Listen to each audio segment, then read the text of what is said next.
Par rapport à la grossophobie aussi, il y a, bah, tu vois, quand je disais tout à l'heure que gros, c'est pas un gros mot. Oui, Parce que même, tu vois, même l'utilisation du mot surpoids, oui. moi j'ai un peu du mal avec ce mot parce que déjà surpoids, c'est genre, pourquoi c'est au-dessus de quel poids en fait? Sachant que, Oui, tu vois, oui. chaque personne, tu vois, en fait, c'est quoi? Donc là, Mhm. c'est un peu flou. Et puis j'ai l'impression qu'on dit aussi ce terme pour pas dire gros. Et tu verras que Mhm. la plupart des gens, et ça c'est vraiment notre biais grossophobe, c'est que comme on pense que le gros c'est un gros mot, Oui. c'est une insulte en fait, et c'est une insulte en plus. Mais tu vois, on devrait justement, après, c'est de reprendre ces mots-là et de dire non, mais on peut appeler un chat un chat. Si t'es gros, bah c'est pas méchant entre guillemets. Ça c'est ce qui est méchant, c'est la grossophobie en fait qui fait que, enfin, même quelqu'un qui va être gros, on va pas lui dire, enfin une femme grosse, on va dire elle est ronde, elle est pulpeuse, elle est ceci. Mhm.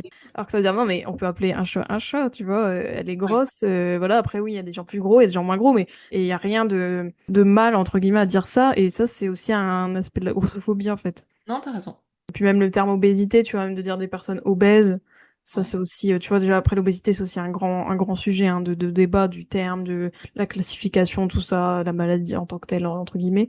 Mais tu vois, même ça, c'est, tu vois, enfin, moi je préfère dire bah, des personnes grosses ou des personnes très grosses, tu vois, et pas de leur accoler un truc, parce que même si, admettons, on part sur le principe que l'obésité c'est une maladie, parce que là, toi, tu vois des gens, tu leur mets des jeunes maladies, tu les appelles avec une catégorie de maladie, tu vois.